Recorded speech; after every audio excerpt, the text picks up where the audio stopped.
flagship first satellite. The next group of people need absolutely no introduction whatsoever. We have Graham and Jim, who've been spearheading most of the work on the satellite. I think we know enough about the history of both Jim and Graham. But on the side, we've got Phil and Duncan, who are traditional software developers by trade, and they've been roped in by another missing member of the team, Jason Flynn, to help write all of the software, both the firmware and the ground station software for the satellite. So without further ado, I shall pass over to the FUNcube team, and let's hear about how we're doing. Thank you. Okay, thank you, Kieran. Let me do that bit. So, the agenda for this morning, we've got half an hour to do an overview where we are now. I'm going to do that. Jim's going to talk about the launch that hopefully we will have before too long. And as you know, you should never try and do a presentation with children or animals, I think it is, and live demonstrations of telemetry test stacks of satellites. I think I would add to that list. Then we're going to finish with Q&A. Can I just actually start by saying a big thank you to all the FUNcube team. Howard hasn't made it down this morning. Oh, yes, he has. He's skulking. Okay, Howard, please stand up. Duncan, please stand up. Wouter, please stand up. Wouter, please stand up. Phil. And Dave. And Jim. We're missing two. David, who was here yesterday, and Jason, who's probably away sailing or doing something else silly. Who have I missed off? No? Okay, but thank you. Oh, sorry, could you please give these guys a round of applause?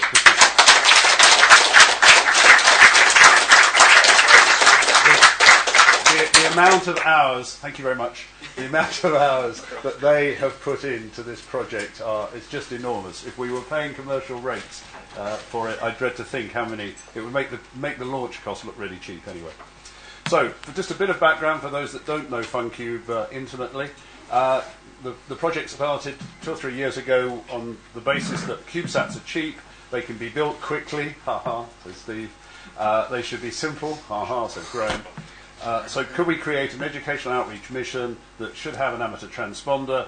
Could we create a team of volunteers with passion and skill? Can we develop the actual education outreach? Can we fund it? Well, we are somewhere down the list of all of those. We're doing all of that.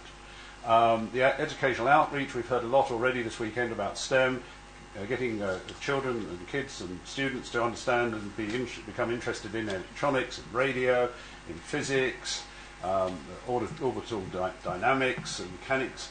We've got an MSc, a material science payload on board, which is actually, well, there's one down the back there, but I won't ask for it to be demoed yet. And we've got what we're calling fitter messages, like Twitter messages, but ours are longer than theirs.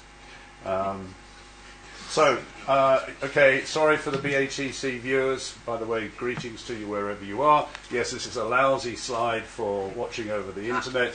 It's ITAR-proof. It's ITAR-proof. Yeah, this is an ITAR-proof slide. Yeah, very good. I only put it up. This is a block diagram of the satellite, and if those of you that are fairly close can read that the date of it is actually almost exactly 3 years ago. God.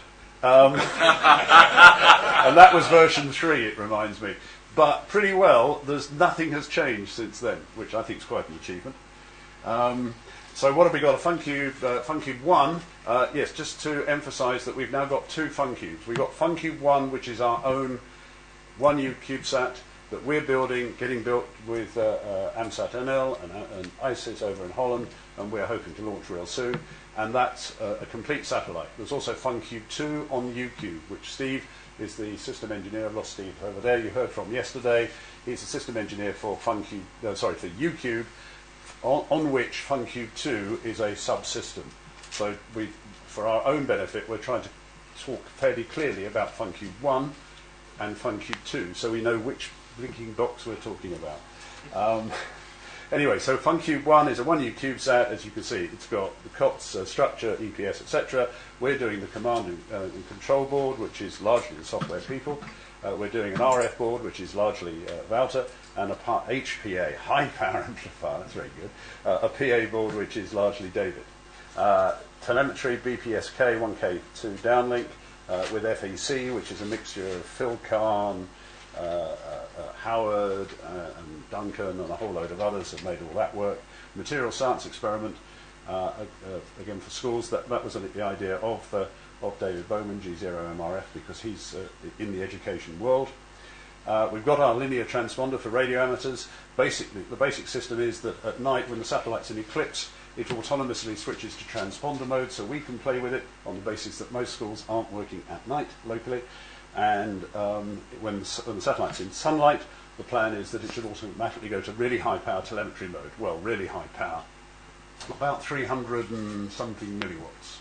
But 300 and something milliwatts on VHF to a dipole, we believe will be a good strong signal and relatively easy to receive. And it's going to be AMSAT-UK's first spacecraft, and that's really quite good. Up-to-date picture of the stack. That's only a couple of weeks old. Right at the top of the stack, the bottom of the stack is defined by the fact it's got the little springs, which are the deployment springs, which...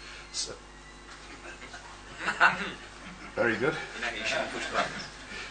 Which, when it separates, when it's deployed out of the satellite, that tells that all the electronics to switch on. But working from the top, we've got the ANTS antenna deployment, the CCT board fairly close to that, then the RF board and the PA board under that.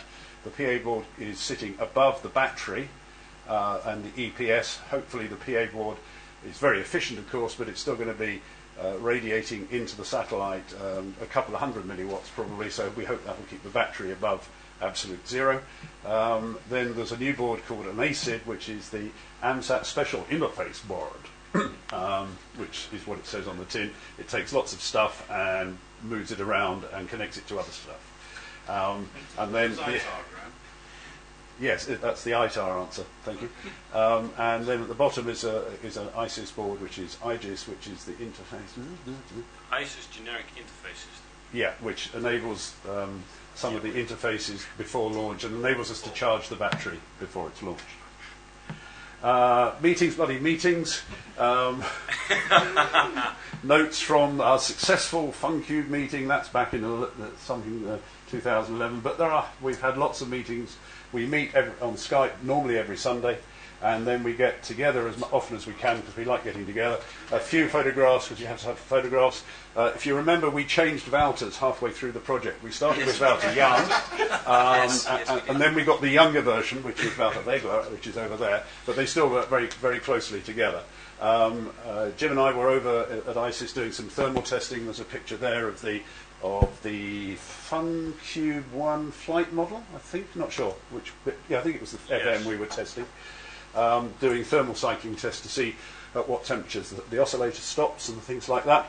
And the bigger picture here, which is probably a bit indistinct because it's too low down, is Wouter at a windowsill with a computer, with an arrow on a table, with an arrow on a wastepaper basket on a table, looking out through the window to the test room, which is about 2.5 miles away, 2.5 kilometres away. That was my bedroom, and we wanted to do some long-range testing because we'd never actually gone off-site and gone switch off, switch on the transponder, and we did all that. And this was very good actually because you could rotate that wastepaper basket. It got a sort of rotating device. Well, no, I think the tabletop had. So it was like we were doing a bit of tracking. Very scientific. Thank goodness nobody else saw us do it. So I've talked about FUNcube 2 on UCube. It's a subsystem of UCube. Similar service, redundant receive capability and backdoor command capability for UCube if they should ever need it. On the ground, it will have a similar dashboard to FUNcube 1, and it will also have Dave's central data warehouse as FUNcube 1. Some flight hardware. We really are getting very close. Those who have been involved in building CubeSats or satellites will know how emotional it is when you actually get to see some flight hardware. I don't know why this is suddenly starting to go off by itself, but we will stop it or try to. So here's some flight hardware for FUNcube, both bits there for FUNcube 1 and FUNcube 2. That was taken about a month ago, I guess. There is some real flight hardware.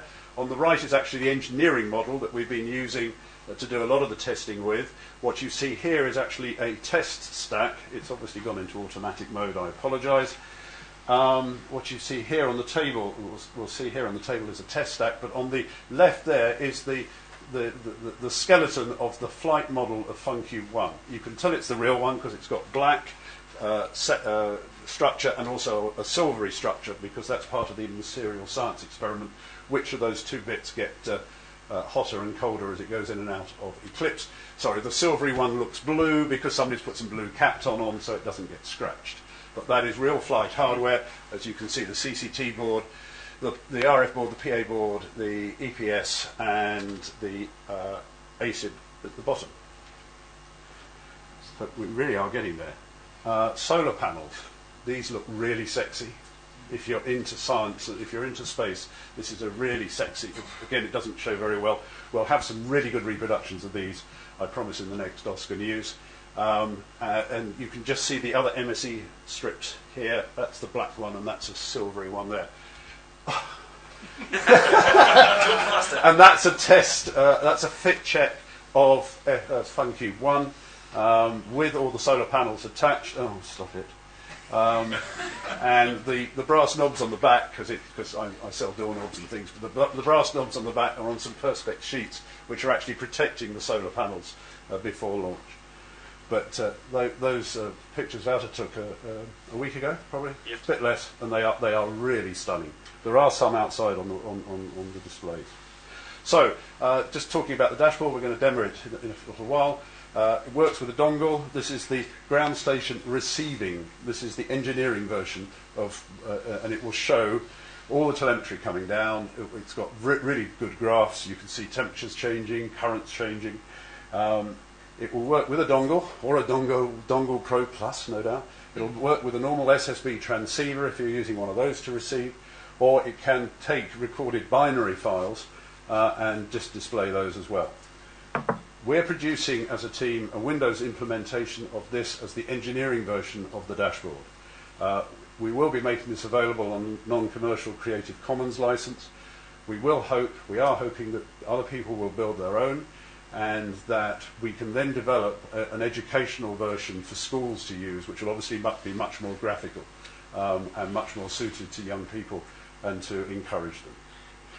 That's another picture of the dashboard. That's all the telemetry, but you can see that live actually, because probably if I play that and hit that, that's it actually happening live. That's very clever. Anyway, we'll come back to that in a minute, because firstly we need Jim to tell us about this launch. There is actually some timescales here which I'd forgotten to show you. This was a chart I think I put up last year when we were looking to launch around now, which is one of the things that we've been worried about. Was the Colloquium going to be at exactly the same time as we were trying to launch the satellite? That's going to be chaos. Ours has been put back. There are some difficulties, political difficulties again, in terms of the Dnepr launch opportunity that we've got. Our launch service providers have just written to us earlier last week and said November the 20th is off, chaps. It's going to be first quarter of next year. So March 2013 question mark. We've already heard that Steve's going to launch UCube 1 around the same time. So whether FUNcube 2 launches before FUNcube 1, I'm not sure.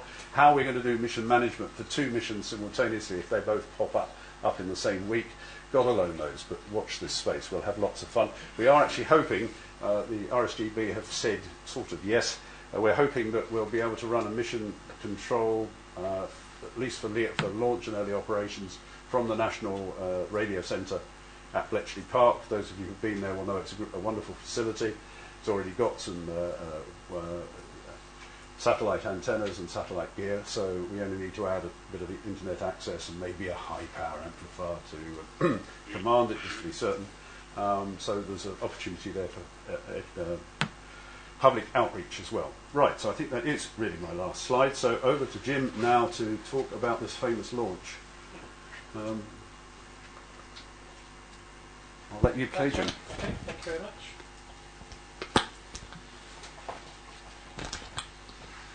Thanks. Good morning, everybody. This is going to be slightly condensed. Just to echo what Graham said, my role, when it started off, I just wanted to be involved, and I'm not a great technical person, and so I said I'd be the project manager, so I've sort of become the sort of administrator in a way. And I have to say, it's really thrilling now. It's all sort of coming together, so forgive our enthusiasm and quiet smiles for ourselves. I've got just a few slides and a couple of movie clips, which I'll try and...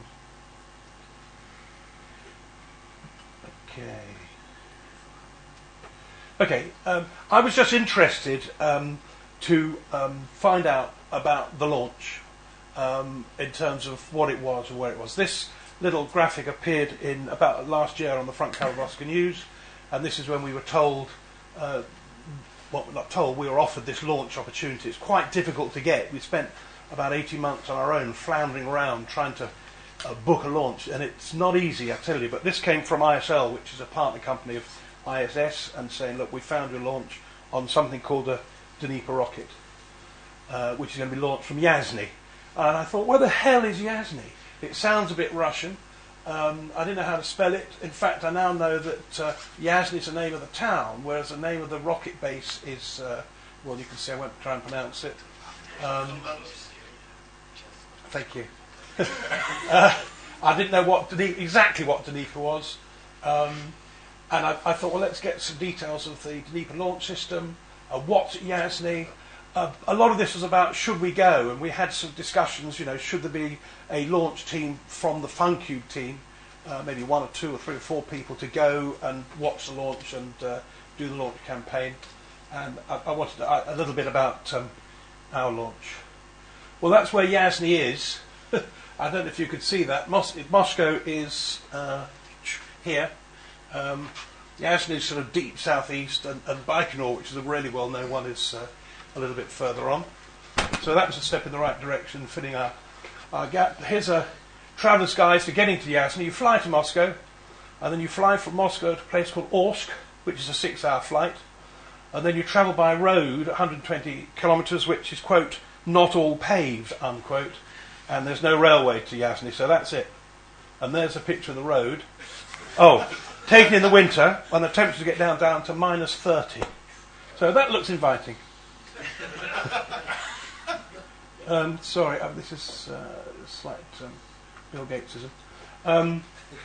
So what is a Dnieper rocket? These are, many of you know quite a lot of this, and I apologise if I'm teaching grandmother to suck eggs, but some people might not know. The Dnieper thing is a converted SS-18 surface-to-surface nuclear missile. They made a total of 6 variants, and the Soviet Union in the sort of 70s developed these things as a 4th generation first strike attack on the West. It would take, each rocket would take up to 10. There were different versions, but the most lethal version was had 10 MERDs, so 10 warheads on the same rocket, each of between 550 and 750 kilotons. And this was something that the Americans took very, very seriously. And it was a time when they started off these strategic arms limitation talks, and the SS-18 was definitely part of it.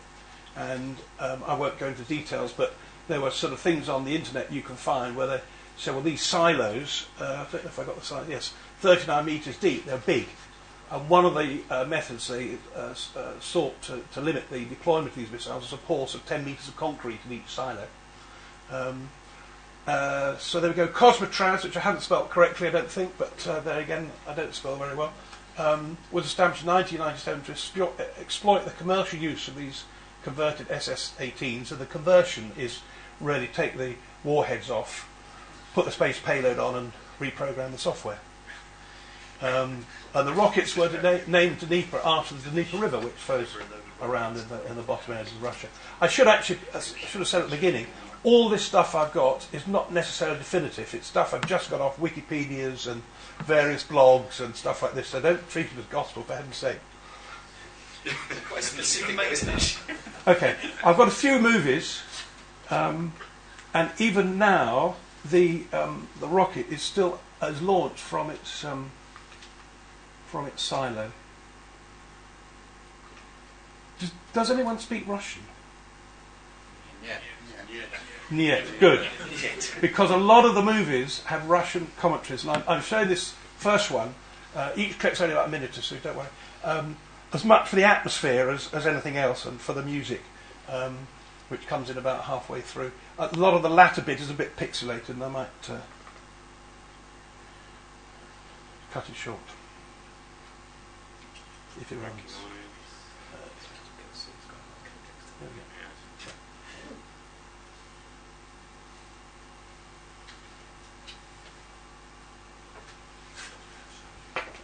Рекордно короткие сроки. Уже в 1971 году ее начали испытывать на борту новой межконтинентальной баллистической ракеты СС-18 в конструкции Михаила Янгеля и Владимира Улкина, которую на Западе прозвали «Сатана». Ракета имела разделяющуюся головную часть с 10 ядерными блоками. Каждый из них наводился на цель с точностью 400 метров. Полетные задания закладывались в память компьютера. Поэтому время приведения «Сатаны» в полную боевую готовность составило всего 30 секунд. Для предстартовой калибровки командных приборов боевым расчетам уже не нужно было вручную подключать наземное оборудование.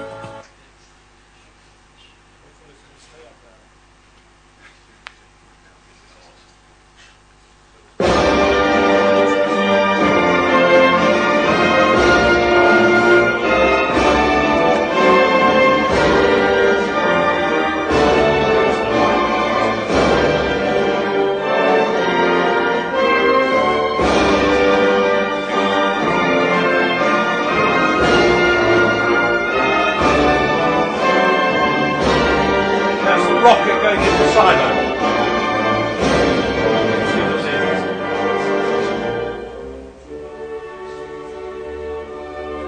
And these are the space payloads who come for peaceful music. Cold War's over.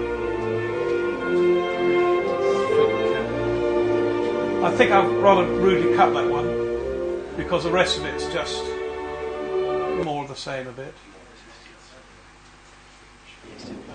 Here's a very short clip of launch. Watch.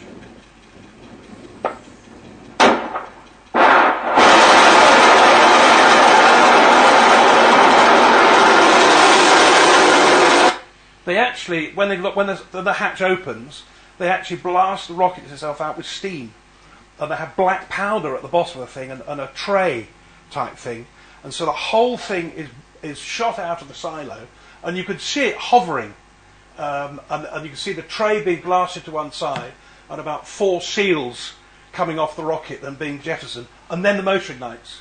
So you've got this idea of it popping out and hopping. I think I've got another one which will show that as well.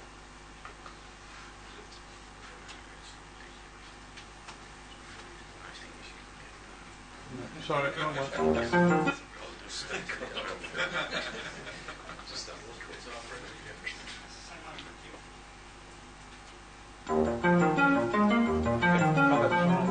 This is about the only bit in English I could find about the Under the SS-18. provisions of the Strategic Arms Reduction Treaty, the U.S. Department of Defense has assisted the Republic of Kazakhstan with the process of eliminating from its territory the SS-18 intercontinental ballistic missile bases of the former Soviet Strategic Rocket Forces.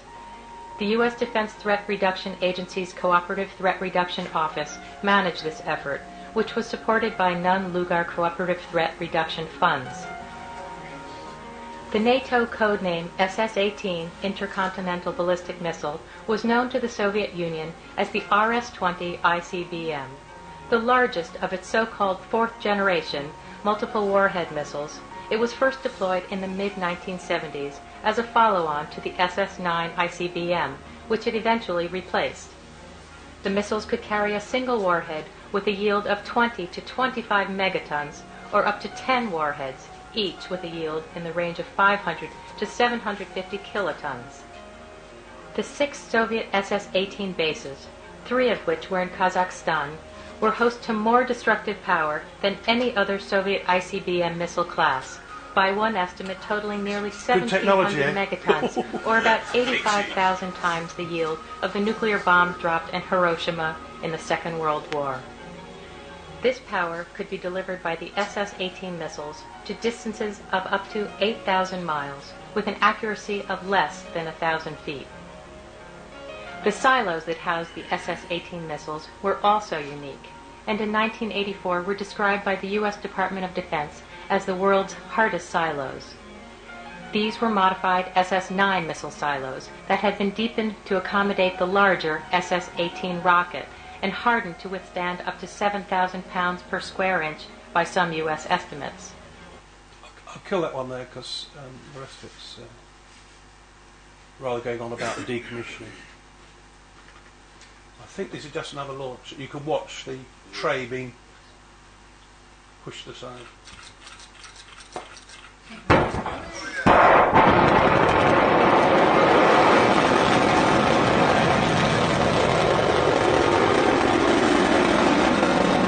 I'll cut that now because it just gets smaller and smaller and smaller.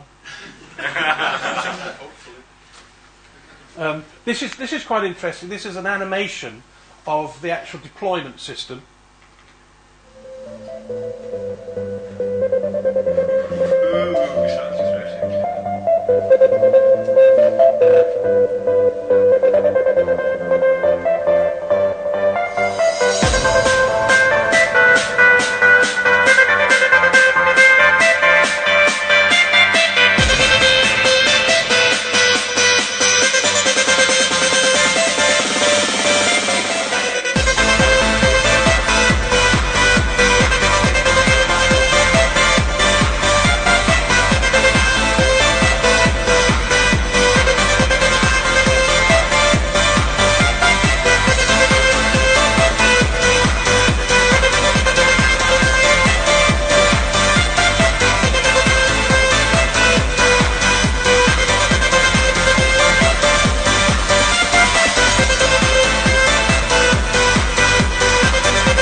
I'm being nagged for time, so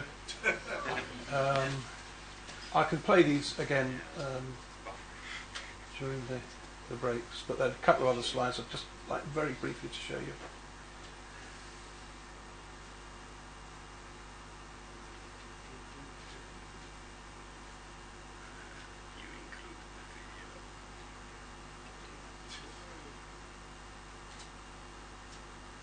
Here are all the launches. It's done. It's quite a lot. Notice the top one. It's interesting. One that's missing. This is the one that crashed in July 06. Here's the trajectory that it would normally do, and you can see the red where it went wrong, and you can see where the first stage normally drops, and the second stage normally hits the earth.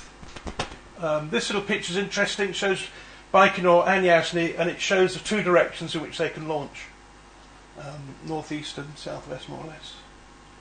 Here's a first stage being recovered. A couple of pictures of the actual facilities at Yasny, which is obviously quite modern, built specially as a hotel, and an AITB, which is the integration centre. Shot of the hotel inside, all quite nice. This is David Bowman's work, and he wanted to find out what was going to happen on the first orbit, and if our estimations are correct, or his estimations are correct, we're going to be pretty lonely on our first orbit because we come over Madagascar, as you can see, and then up a fairly empty Pacific. So if anyone wants to put their hands up and say, look, I'd like to be an initial ground station to listen for the first pass, and you're in on that line, then give us a shout. We've got one chap, I get the call sign is in Honolulu, I think. Or Hawaii, rather. Should we go? Basically no, because for all the reasons that are there, it was just too much.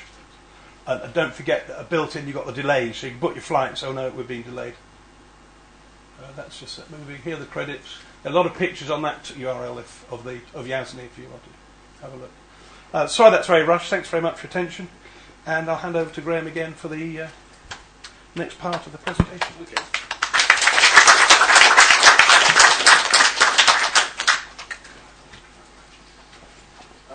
this will also be fairly brief because it's very simple. Oh, sorry.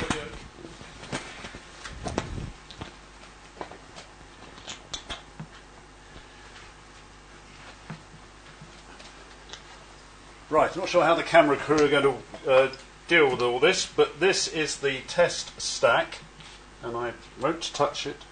Promise. There's a stat strap inside. Oh, okay, there we are. I can touch it now. I'm safe. So here, out of the back, we've got our replication or representation of the material science experiment. You remember there were two little strips on the satellite, a black one and a silver one, and the structure actually got a black structure and a silver structure, and I can't remember which way round it is. The black one gets colder quicker when it goes into eclipse because it radiates more energy. So we should see two graphs, and that represents there's a classic experiment that they do in O-level science, or did it? I forgot what's the name of it? Oh, something cube. Leslie's cube experiment. That's what we're replicating, which has to be done in a vacuum, which is actually now seldom gets done because it never works in the lab at school, but it will work in space. So that gives us here. Trying to describe what's here. Here is a dummy ANTS. That's the antenna deployment system. So the satellite autonomously says, "Oh, I popped out of my out of my pod, and I'm going to wait a few seconds, and then I'll try and deploy the antennas." And we simulate this with this board because it goes through all that process, and an LED comes on. So we know it's worked, and then we pull the little tag off, and that then tells the computer that it has actually deployed. We do have some sun sensors here, which are simple silicon chips, diodes, like the old-fashioned sort of light diode. That will tell us the attitude of the satellite. That's fairly fast reaction time, so we'll be able to see what face of the satellite is where and how it's tumbling and the attitude.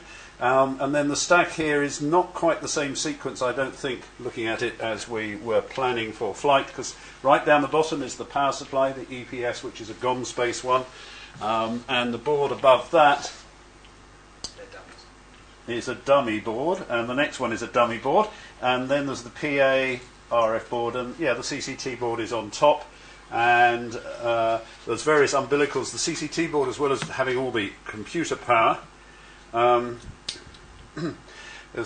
all the computer power, it also connects to it does the MSE connections, and also it interfaces between the PC104 and the ANTS. So you're welcome to come and have a look at that later. It's currently running perfectly. Of course. And here, those who are close on the front rows will notice that this version of the dashboard is more sexy than the version that I've got, because the developer is sitting here and he's made it more sexy, but he hasn't distributed the really clever version. It's got a green strip, so that's really good. But it does something very similar to what this one does. Here you can see a working dashboard. This is actually running on the laptop, which is probably why the laptop was trying to do the PowerPoint as well, and was a bit slow because it's fairly old. It's obviously it's fairly self-explanatory. How do you do that? Oh no, that's a recorder. I thought that was a zapper. Okay, down the bottom is a nice waterfall spectrum display. You can see the BPSK signal. Those of you who receive FUNcube next year, if you see something like that on your receiver in your shack, smile and be happy, because that's what you're looking for. It's got it's about a 5-second sort of time, 4.7 seconds of data, and then some holding frames, so you can actually hear it going. It's quite easy to detect because it's a BPSK signal that then goes beep every 5 seconds. I can't actually show you the sound very easily. So that's it receiving. The dashboard is capable of receiving either from a dongle or audio from a normal receiver, or from files that you've recorded previously, binary files, or from something else. Raw audio. And raw audio, that's right. Well, okay. So we've got all this telemetry, and you can see tons and tons and tons of it. Some of this is real numbers. The stuff coming off the EPS is actually sort of genuine degree centigrade. The reboot counts, that tells you how long we've been, how many times we've been playing with this test stack. 1,463 times rebooted. And some of this data is not yet calibrated, so the command Doppler is not actually 165 kilohertz off frequency. So that's still work in progress. Battery volts are pretty correct, should be somewhere between 7 and 8 volts, those temperatures. I would say that this satellite, we've got enough telemetry on here to keep a lot of people happy for a long time, measuring stuff, measuring how things change with time, how devices, how well the PA works with time, how the battery works with time. You can click normally on any of these, it depends how long it's been running. This might be a demo that I don't want to do, but if I take something that's going to change, of course sitting here there's not very much changes, the light doesn't change, the temperature doesn't change very much, but let me try a temperature thing and it will come up with a lovely chart. This is really quite good. 24 for those of you watching at home, the bottom is 24, the top is 25, so the self-calibrating chart goes, oh well, we can split it into decimals on the left-hand side, but actually the temperature is only sort of just flipped a couple of times, so you can say the temperature wherever it is, the power supply boost device 2 temperature is definitely around 24 degrees, which I think is about right. So in flight, of course, this information would be more interesting. It also has fitter messages, these fitter messages that I mentioned before. Currently they will be loaded before launch with interesting messages. There's 9 message frames. One is normally going to be showing debug data, which I can show you a bit later, and so the other are available. The other 8 are available for messages, greetings messages from schools. Currently, we've managed to make it tell the time, which I didn't know it could do. Software people. So here you can see the raw telemetry coming down in the debug frame, and then a whole load of other data here referring to how long it took the antenna to release and stuff like that.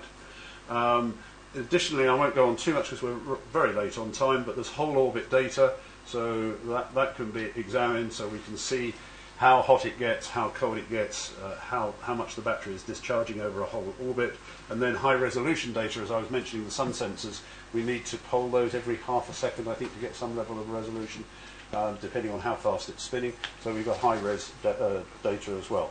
Then down the bottom here, which again probably not many can see because it's too low, it identifies that it's FUNcube 1, which we thought was quite important, and then it's information about what frames and the sequence number, etc., and how many, and when we're commanding it, we can see whether the commands have worked or not, and all that sort of stuff. What have I left out? That's the dashboard. This is the engineering model. We will be making it available generally. Certainly before launch, we will be sending it out with some test files so people can play with and get used to what they should be listening to. And then I think now what we're probably saying is that as soon as we've got it launched and we know it's working, then we can go out to the educational world and say, this is a product that we've got, this is what we can offer you in the education world, not just in the UK, but America as well and the rest of Europe, and all over Europe. And we can get some real good educational outreach, both from FUNcube 1 and FUNcube 2. Happy to answer any questions.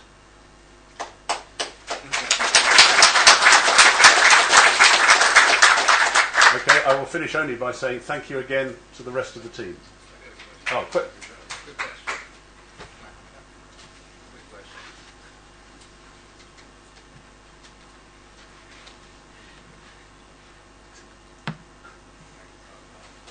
Yeah, say it and I'll repeat. Regarding the science mission, what's the duration that you expect that the science mission will run and you'll collect data from it? Is it the entirety of the mission? Yeah, because of the way we've got it set up, the science mission, the education mission, can run in parallel with the amateur mission for as long as it all works. Yeah, continuous. Yes. When it's in amateur mode, normally we've got power budget limitations, of course. Normally, when it's in amateur mode, in its normal operating modes, it's telemetry only during when the satellite's in the sun, And when it's in eclipse, i.e. it's local night time, then the transponder will fire up. The telemetry will still be running at about 9 dB below the previous level. So radio amateurs with decent antennas will still be able to get the telemetry. Probably schools won't. And we can vary the level of that telemetry at night depending on how much power we've got to play with. So if we're running short of power, we'll crank that right down. But Lifetime of the satellite. Lifetime of the satellite. Very nice. And we should, if we've done our calculations properly, be able to operate the satellite when it's in sunlight anyway. If the battery we'll be really happy if the thing that fails is the battery, because We that's designed not for that. Yes, but assuming the battery doesn't die in a few weeks, we'll be very happy if that's the failure mode, because that means that we'll have had some years life. But we can still actually command it then to say, okay, fine, the original plan was education mode when it's in sunlight, but we can command it to do whatever we want to do. So we could, at weekends, say, we'll run it in transponder mode. Sorry, I know that's a bit European, weekends. Some parts of the world have that on Friday. Two over there. I'll repeat the question. Is it possible to put this in transponder mode when schools are using it? Because working with children, they love to talk through satellites. By request, yes. I think it does. Chris? Do you know what the altitude is you're going to be flying at in your orbit? Yes, sorry, I never actually repeated your question. The question was, can you put it in transponder mode during the days, because kids love talking, hearing transponder of voices, and the answer was yes, we can upon demand. The orbit will be something like 600 kilometres. It will be almost sun synchronous, but because of the way the Dneper throws stuff out like confetti, we are not being promised a precise sun synchronous orbit, so it will drift a bit. Okay, thank you. Okay, thanks very much, Graham and Jim. And thank you too. Okay, the actual satellite will be available.